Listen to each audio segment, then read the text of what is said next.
ভালোবাসার কারণে।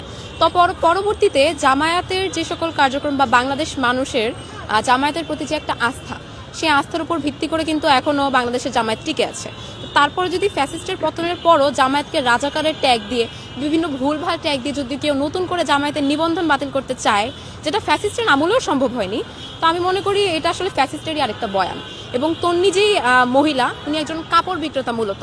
তো আমি বুঝি না, যার কিনা বিগত সময়ে কোনো সচেতনতা ক্রিয়েট হয়নি, যার কিনা জুলাই আন্দোলনের মতো এত গুরুত্বপূর্ণ একটা জায়গায় সে সচেতন হতে পারেনি, তার হঠাৎ করে এই জামায়াত রাজাকার, জামায়াত বাংলাদেশে থাকতে পারবে না বা নিবন্ধন বাতিল করতে হবে, বা বাংলাদেশের নারীদের হয়ে এত সচেতনতা তার মধ্যে 1-2 দিনে কিভাবে এসে পড়লো।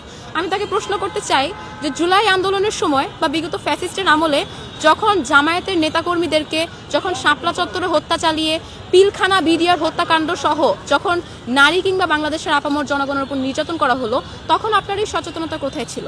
তখন কি আপনি জন্ম নেননি? আর আপনি যদি তখন জন্ম না নিয়ে থাকেন, তাহলে 2 দিনের পৃথিবীতে এসে আপনার এরকম অন্য একটা দলের নিবন্ধন বাতিল চাওয়ার কোনো অধিকারই নেই। এটা আমি বলতে চাই। আর তন্নির মতো, যিনি কিনা একজন কাপড় ব্যবসায়ী, কেবলমাত্র একজনের মতামতের ভিত্তিতে আসলে জামায়াতের কিছুই আসে যাবে আমি এটা মনে করি না। আমি মনে করি যে বাংলাদেশের প্রশাসন, বাংলাদেশের সরকারের অবশ্যই এই বিষয়গুলোতে দৃষ্টিপাত দেওয়া দরকার, যে কারা সোশ্যাল মিডিয়াতে এসে বাংলাদেশের জনগণকে এরকম, জনগণের মাঝে এরকম গুজব ছড়াচ্ছে বা অন্য একটা দলকে এরকম হ্যারাসমেন্টের শিকার হতে হচ্ছে কাদের জন্য, এই বিষয়টা আইডেন্টিফাই করে তারা কি ভারতের কোনো গুপ্তচর কিনা, এই বিষয়গুলো জাস্টিফাই করে তাদেরকে আইনের আওতায় আনার। প্রথমেই দেখলাম যে কাপড় ব্যবসায়ী তনি হঠাৎ 2 দিনের মাথায় সচেতন হয়ে সে গোটা একটা নাগরিক সমাজকে কেন্দ্র করে বা গোটা একটা নাগরিক সমাজের হয়ে সে একটা বিবৃতি দিল জনগণের সামনে। পরবর্তীতে যখন তাকে সমর্থন করার মতো কোনো একটা লোকও খুঁজে পাওয়া গেল না, সে তখন বলছে এটা নাকি তার বক্তব্য না, নীলা ইসরাফিলের বক্তব্য। তো এটা কি কোনো ছেলে খেলা? রাজনীতি কি কোনো ছেলে খেলা? বা তার মাথায় কি এতটুকু সেন্স নেই? সে কি এতটুকু বড় হয়নি যে তাকে কেউ একটা কোনো বক্তব্য পাঠ করতে বলে দিল আর সে নতুন বাংলাদেশে এসে কোনো একটা বক্তব্য পাঠ করে ফেললো? এটা কি এতই ইজি? এগুলো জনগণের সামনে আসলে মূলা ঝুলিয়ে দেওয়ার মতো একটা অবস্থা আমি মনে করি।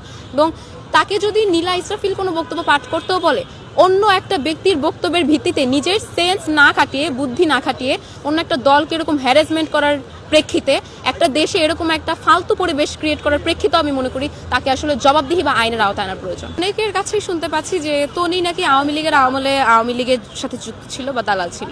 তো কেবল তনি না, আমরা জানি যে অভিনেতা মহলের বা বিভিন্ন ক্রিকেটার মহলের যারা আছে, তারা কিন্তু বিভিন্ন সময় যে সরকার আসে সেই সরকারেরই বাঁচাতে সেই সরকারেরই দালালি করে। তো বিগত ফ্যাসিস্টের আমলে আমরা তনিকে দেখেছি যে সে কিন্তু ফ্যাসিস্টের একটা দালাল ছিল। সর্বপ্রথম এর প্রেক্ষিতে কিন্তু তার বিচার হওয়ার কথা ছিল, কিন্তু আমরা বড়ই ব্যর্থ যে আসলে যেখানে খুনিদেরই বিচার করা হয় না, দালালদের বিচার করা তো দূরের কথা। কিন্তু এই দালালেরাই আবার কিভাবে মুখ ফুটে বাংলাদেশের রাজনীতি নিয়ে কথা বলার সাহস দেখায়, সেটা আমার বর্তমান সরকারের কাছে একটা প্রশ্ন।